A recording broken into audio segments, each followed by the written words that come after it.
Alrighty, happy Cinco de Mayo, everyone. Go out and get yourself a cerveza and then enjoy the day. It's wonderful out. So, beautiful weather here where I'm at, so it's a gorgeous day, a little breezy. But anyways, give you an update. I shot this before giving any plans, but I got on the bench here is an 044 Stihl. So here we go. I'm actually going to salvage up an old cylinder here, and what I'm going to do also is use one of the Duke's pop-up 50mm pistons. And so this is right there on there, so you can kind of see just a little bit of dome right there. It's not much, but the coating's there. All the edges are very nice. I don't even have to do anything. It's very chamfered, smooth. So I kind of like this piston actually. So you got it in there, and here's some of the work. As we can kind of see what I did, there's my vertical lines of where the edge of the piston will be, some of the lower transfer work, and there's the exhaust.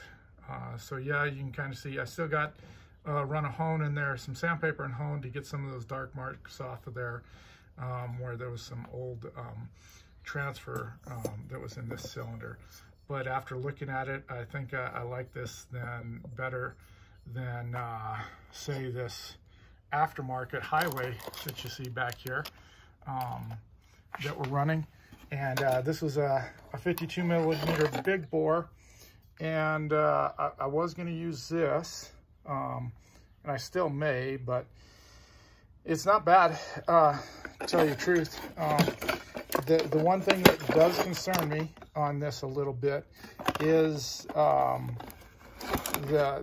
it's dang near free porting with this piston, and when I shine it very top dead center, no base gasket, it has, I can see light right at the bottom. Even though I put a marker on here, you can kind of see this, not much, but so I really can't do much else, lower the cylinder at all anymore with this 52mm.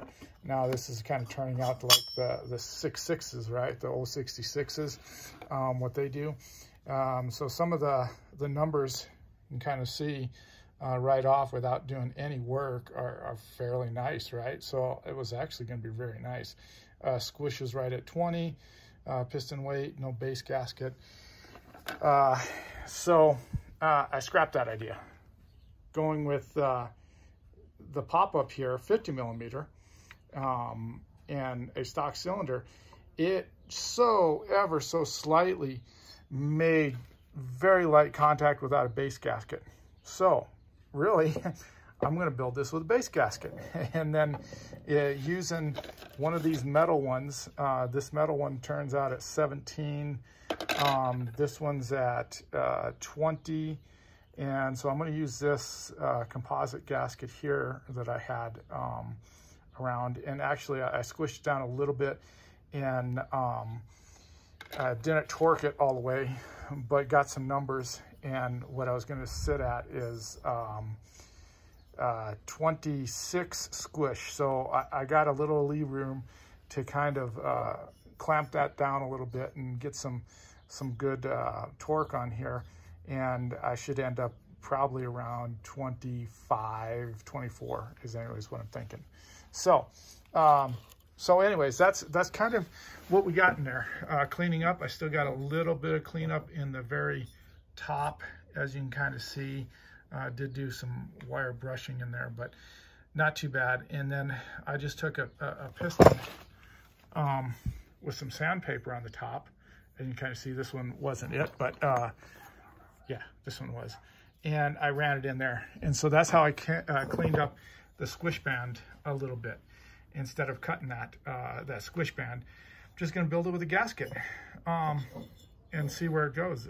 You know, building just basically a nice work saw here and not really getting, you know, hot and overboard. And so anyways, I wrote on the numbers, the exhaust side fell at 101 without the gasket. Put the gasket in there, it was right at 100. And so it changed my numbers like 1 degree. And then I had, if you can kind of see that, 119 on the transfers, it's going to be probably about 118, 117, because what I did is, you can kind of see in there, I went in there and worked it just a little bit on there because it did have a little bit of an edge lip. So I kind of edged that just a little bit to try to angle it upwards. And I don't even know if I've gotten a full degree out of it, but just kind of working that in there. So I really didn't do much on that. So you can kind of see I didn't really do much to the top of this this cylinder. I did go on the side and open that up a little bit more, and so that's where I'm trying to even it out. My vertical lines there, you can kind of see getting towards, so I widened it out just a little bit. And here's a stock one. I'm not using this cylinder just because it did catch the edge up there and rolled that. I don't know, it looks like it's several degrees, and it would be a very very quick opening on this. You know, I might try it in the future with something, but so that's why I'm not using this cylinder here. So I can take stock numbers for this one.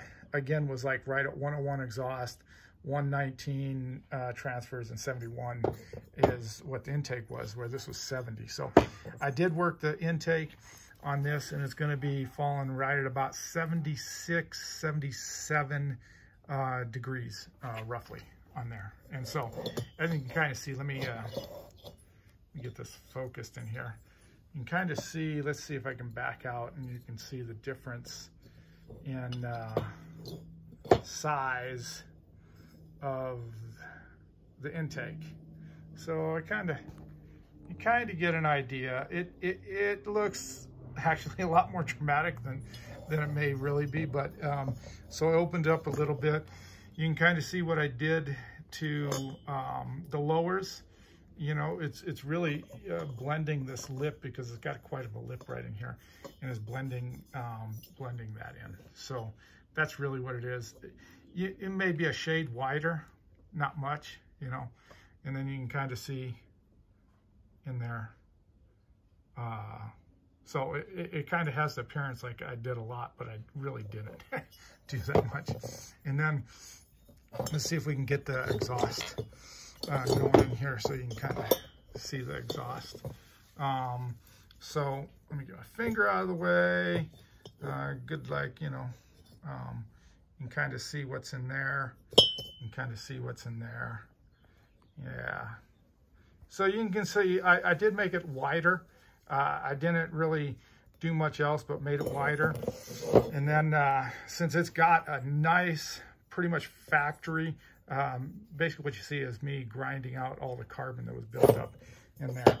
You can kind of see that naturally they got nice large exits, right? So the 4.4 has a nice large exit in here in a lot of ways.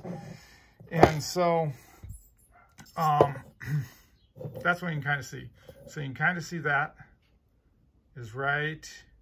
Looking at it, I went wider basically on it than here. Let's put this up here. Let's put this up here and see if we can get back. You can kind of see a little bit. Yeah, you can kind of see it almost has like this appearance is like, you know, wider that way, up and down, but it's not really, you know, it's just kind of optical illusions in there. Nice work. I still got a little bit of polishing to do on this. This isn't what it's going to be. I got some sanding. I'm going to take it down to probably 320 or so grit in here. So that's kind of what we're looking at. So anyways, if you're fascinated with Stihls, the 044s, I had one a while back. It was giving me fits. This is not that one. so this is a completely different build. I believe that one was lean, and I can show you on this that it had lean characteristics. Now it looks dramatic, but it's really not. But it shows that it was lean, and I could never really get this one to richen up enough. It was always running too lean. This is a Meteor, by the way, and this is that one that I showed that I kind of butchered the D shape up in there and ground out and made a larger combustion chamber. Yeah, it actually, this piston felt really good, even running in a lean condition. So I would really like to, like, you know, hone that out a little bit. Put this back in there. It didn't really do damage at all to the piston. The piston's still looking good. So like I said, I didn't really hard run this because I could never get it tuned quite right. And that was in that one in the previous videos back that I've shown I had issues with, and I couldn't figure it out. So something is, you know, I'm just gonna bust that one all the way back down and go from splitting the cases and by God going up. And that was a weird one. But like I said, this one is not that.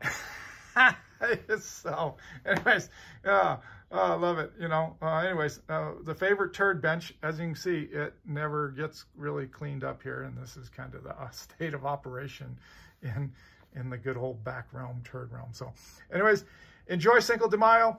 Go out there, have a cerveza, have a margarita, or your favorite fruity drink. And by God, you know, have a wonderful day. All right. See ya. Bye.